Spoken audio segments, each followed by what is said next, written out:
വരുത്തേണ്ട മാറ്റങ്ങൾ. അതനുസരിച്ച് ഞാൻ അത് തന്നു.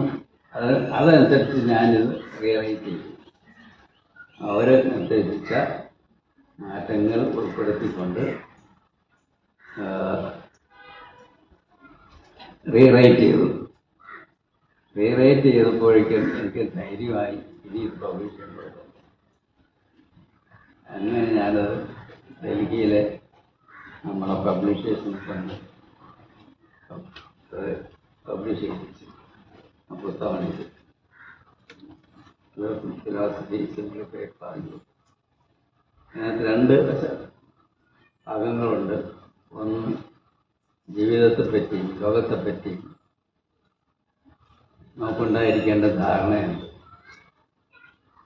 2 അതനുസരിച്ച് നമ്മളെങ്ങനെ ഒരു മോറൽ ലൈഫ്, സദാചാര നിഷ്ഠയോടുകൂടിയ ഒരു ജീവിതം നമുക്ക് എങ്ങനെ രൂപപ്പെടുത്തിയെടുക്കാം. ഈ ജീവിതത്തെയും ലോകത്തെപ്പറ്റിയും ഉണ്ടായിരിക്കേണ്ട അറിവ് നോക്കിയപ്പോൾ നമുക്ക് സ്വന്തമായിട്ട് നമ്മുടെ കോമൺ സെൻസ് ഉപയോഗിച്ച് നമുക്ക് തന്നെ എഴുതിയെടുക്കാം. പക്ഷെ 2ാമത്തെ ഭാഗം അത് പ്രധാനമായിട്ടുള്ള ആരെങ്കിലും ആശ്രയിച്ചിട്ടൊക്കെ വേണമല്ലോ ചെയ്യാൻ. നോക്കിയപ്പോൾ അത് ലോകത്തിലുള്ള മറ്റ് സമ്പ്രദായങ്ങളിലൊന്നും ശരിയായിട്ട് കിട്ടുന്നില്ല. മതങ്ങളിൽ നിന്ന് മാത്രമേ അത് കിട്ടുകയുള്ളൂ. അവിടെ വന്നപ്പോൾ മതങ്ങളെ സ്വീകരിക്കേണ്ടി വന്നു.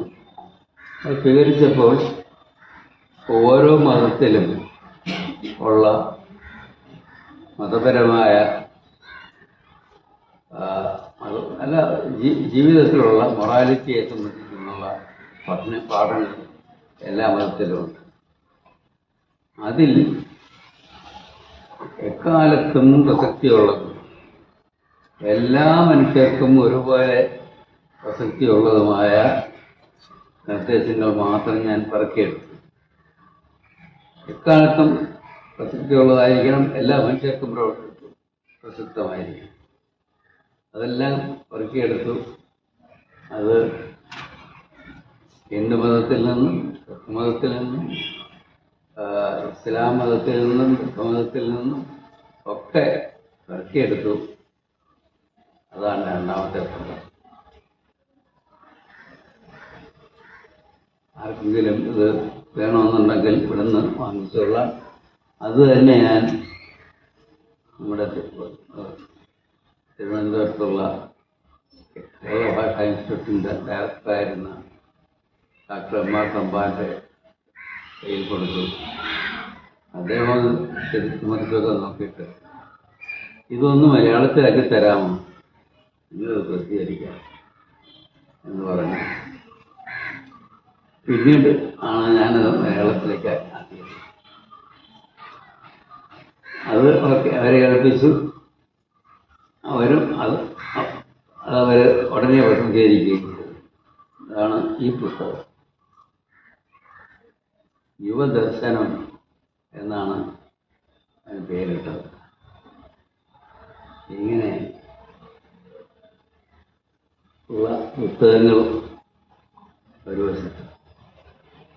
പിന്നെ വിദ്യാഭ്യാസ രംഗത്ത് ഇത് ഇന്ത്യ ഗവൺമെൻറ് പരിഗണിച്ചോ ഇല്ലെന്നൊന്നും എനിക്ക് തീർച്ചയില്ല.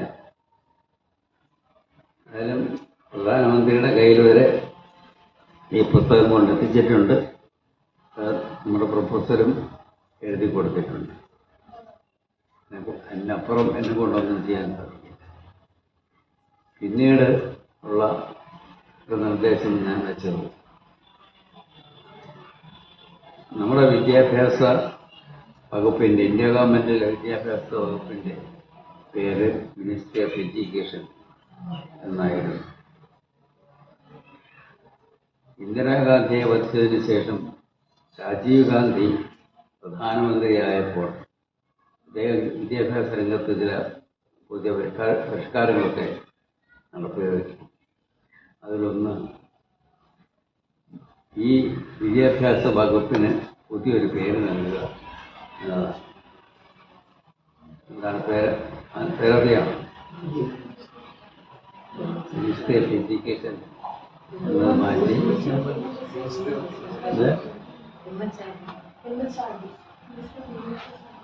എന്താണ്? Ministry of ministry of human resources development എന്നാണ്. എന്താ അതിൻ്റെ അർത്ഥം?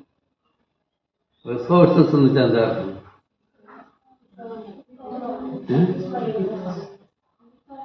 ഉറക്കെ പറയും.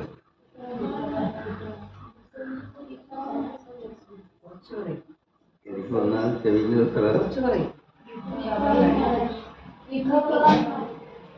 എന്താണ് വിഭവം എന്ന് വെച്ചാൽ ഉദ്ദേശിക്കുന്നത്?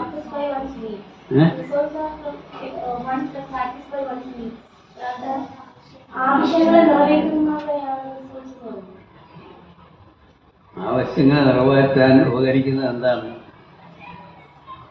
പണമല്ലേ? അല്ലേ? റിസോഴ്സ് എന്ന വാക്കിന്റെ അർത്ഥം എന്താണെന്ന് ലോകത്തിലെ എല്ലാ നല്ല ഡിക്ഷണറികളും ഞാൻ മനസ്സിലാക്കി. എന്താ പറയുന്നത്?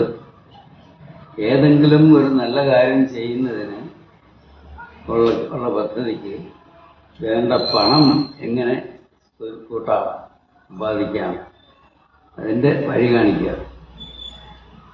അതിനെയാണ് ആ ഫൈനാൻഷ്യൽ എന്താണ് റിസോഴ്സ്. അതാ റിസോഴ്സസ് എന്ന് വെച്ചാൽ തന്നെ പണം ഉണ്ടാക്കുക. ഒരു പദ്ധതിക്ക് ആവശ്യമായ പണം ആണ് അതിൻ്റെ റിസോഴ്സ്. അപ്പോൾ ഹ്യൂമൻ റിസോഴ്സസ് എന്ന് വെച്ചാൽ എന്താ അർത്ഥം? മനുഷ്യനെ പണമുണ്ടാക്കുന്നവനാക്കി വളർത്തിയെടുക്കുക, അല്ലേ? അങ്ങനെയല്ലേ? ആണോ? അല്ലേ? പക്ഷേ ഒരു പക്ഷേ അന്ന് രാജീവ് ഗാന്ധി അത്രയൊന്നും ചിന്തിച്ചിട്ടില്ലായിരിക്കും ഈ വാക്കിൻ്റെ അർത്ഥം.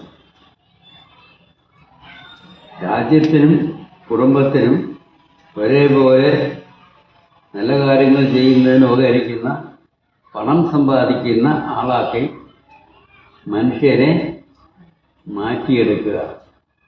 അതാണ്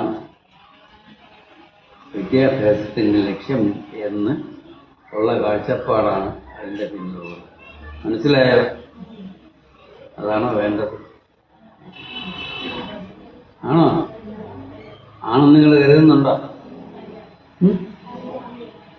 അപ്പോൾ ഞാൻ ഈ തെറ്റ് ഇന്ത്യ ഗവൺമെൻറ്റിന് ശ്രദ്ധയിൽപ്പെടുത്തി ഇതിനോടൊപ്പം തന്നെ മറ്റേ പ്രൊപ്പോസലും കൂടെ വെച്ചു.